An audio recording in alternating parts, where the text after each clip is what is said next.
Assalamualaikum warahmatullahi wabarakatuh. Salam sejahtera untuk kita semuanya.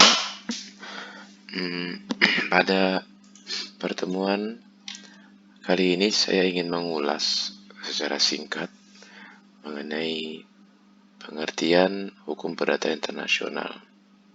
Mengapa perlu diulas setelah melakukan ujian tengah semester? Karena berdasarkan hasil daripada ujian tengah semester tersebut, masih ada saja mahasiswa yang belum memahami secara baik apa itu hukum perdata internasional. Dan ini menjadi suatu hal yang menurut saya perlu digarisbawahi dan diklarifikasi. Jadi bagi mereka yang tidak dapat menjawab pengertian hukum perdata internasional secara baik, secara jelas, dan secara komprehensif, tolong diperhatikan dan diperbaiki lagi. Tentang pengertian perdata hukum internasional, Anda cukup memahami sebenarnya dua pengertian dari para pakar ini, yaitu pengertian Walter Kusumaatmadja dan pengertian dari Bayu Seto. Dari dua pengertian ini bisa diuraikan banyak hal. Jadi Anda harus memahami satu pengertian secara baik dan benar, karena akan berdampak kepada pengertian-pengertian lainnya yang lebih mendalam. Anda tidak akan memahami, contohnya, titik-titik pertalian jika Anda tidak memahami dengan baik pengertian dari HPI itu sendiri.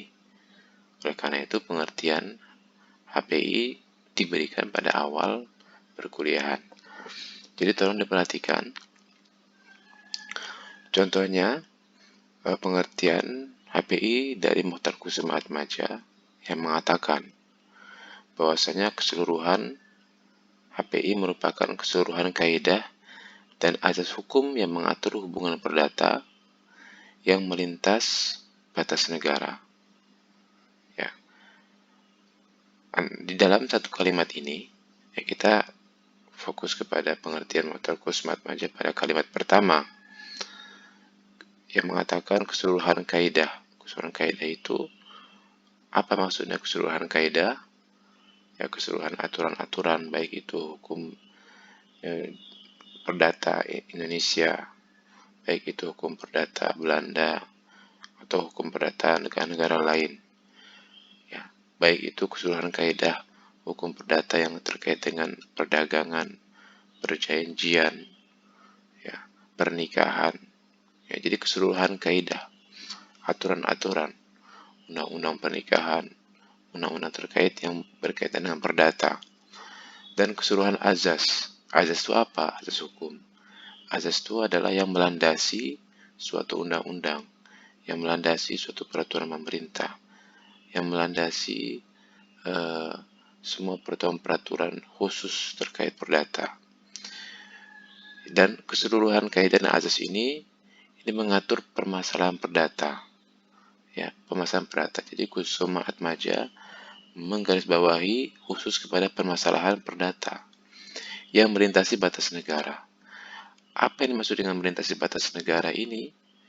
Melintasi batas negara ini adalah yang bersifat ada unsur-unsur asingnya. Nah, ini dijelaskan oleh Bayu Seto yang terdapat unsur-unsur asingnya. Jadi yang melintasi batas negara ini maksudnya bukan saja dua subjek hukum, dua orang, dua badan hukum yang berada di luar. Misalnya bukan saja permasalahan hukum antara orang Indonesia dengan orang Italia yang berada di luar di dua negara berbeda. Bukan itu saja, ya. Melintasi batas negara ini pemahamannya lebih luas lagi. Contohnya ada dua orang Indonesia yang ingin melakukan perdagangan, namun barangnya tersebut berada di luar Indonesia. Ini juga termasuk pengertian dari melintasi batas negara. Walaupun dua orang Indonesia yang sedang melakukan perjanjian terhadap barang, karena barangnya ada di luar negara Indonesia, maka ini yang dikatakan melintasi batas negara.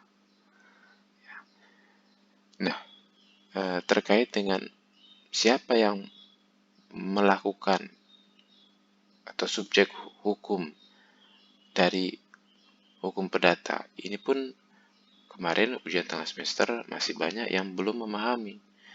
Di dalam hukum perdata internasional, subjek hukum atau yang biasa kita kenal dengan yang memegang hak dan kewajiban adalah individu, yaitu Anda, saya yang hidup, ya, individu manusia, serta badan hukum, perusahaan-perusahaan swasta atau perusahaan-perusahaan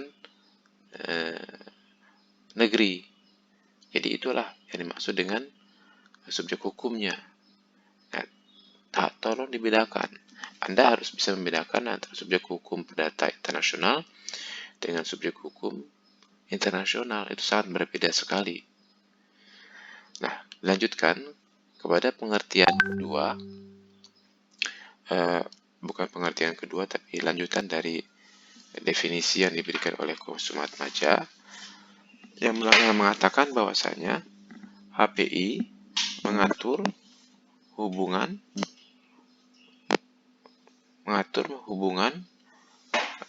perdata antara pelaku hukum yang masing-masing tunduk pada hukum perdata nasional yang berbeda. Apa maknanya? Artinya, HPI ini mencoba mengatur, mengarrange, menata hubungan perdata. Ya. Hubungan perdata itu sebagaimana kalian ketahui dalam pelajaran hukum perdata, ya, ada bab-bab tersendiri. Apa saja yang dimaksud dengan peristiwa hukum perdata, Anda harus tahu. Jadi mengatur hubungan perdata antara pelaku hukum.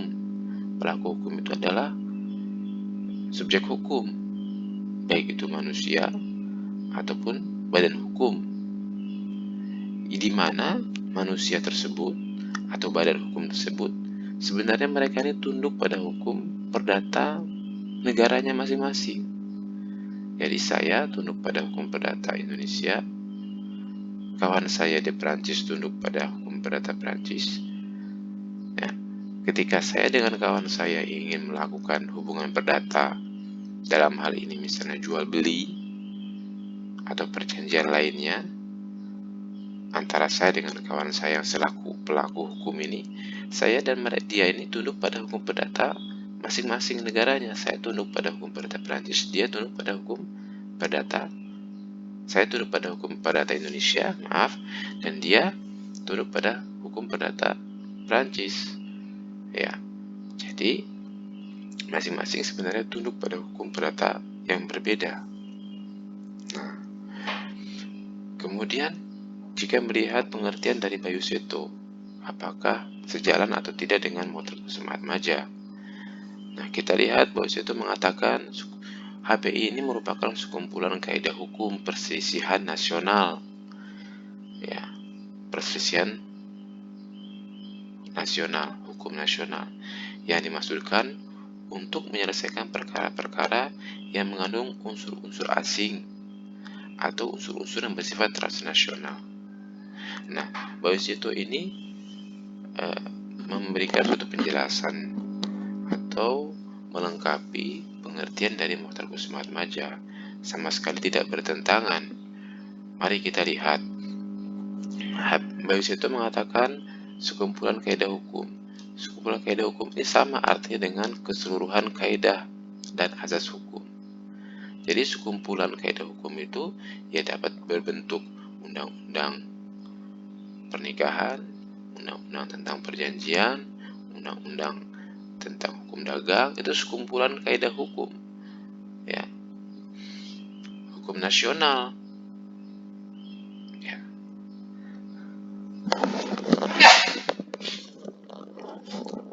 sekumpulan kaidah hukum pesisihan nasional, yang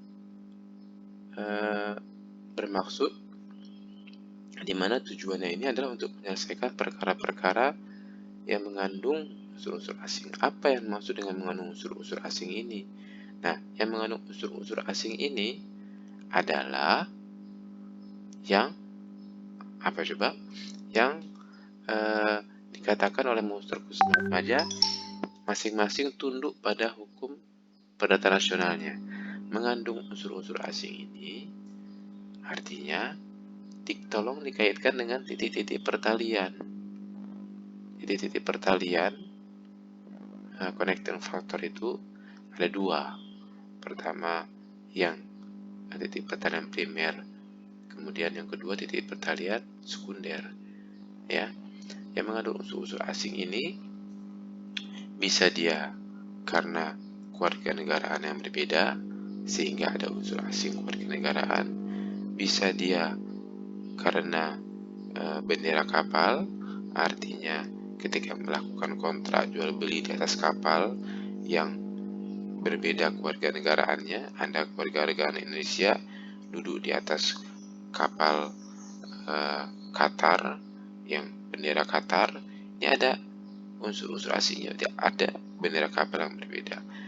Atau mengandung unsur-unsur asing dapat juga diinterpretasikan menjadi letak bendanya berbeda. Anda melakukan perjanjian dagang, namun letak bendanya tidak di negara Anda, tapi di negara lain. Artinya ada letak bendanya berbeda. Atau tempat dilaksanakannya suatu kesepakatan. Ini merupakan unsur-unsur asing. Ya, jadi harus diperhatikan titik-titik pertaliannya itu merupakan unsur-unsur asing yang bersifat transnasional. Atau transnasional ini sama dengan ekstrateritorial, transnasional atau berbeda, melompati negara-negara ekstrateritorial, melompati wilayah teritorial.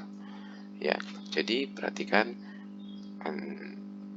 subjek hukum perdata internasional itu adalah individu, badan hukum, kemudian sumber hukumnya hukum perdata internasional adalah hukum nasional negara terkait, dan yang dimaksud dengan internasional ini apa?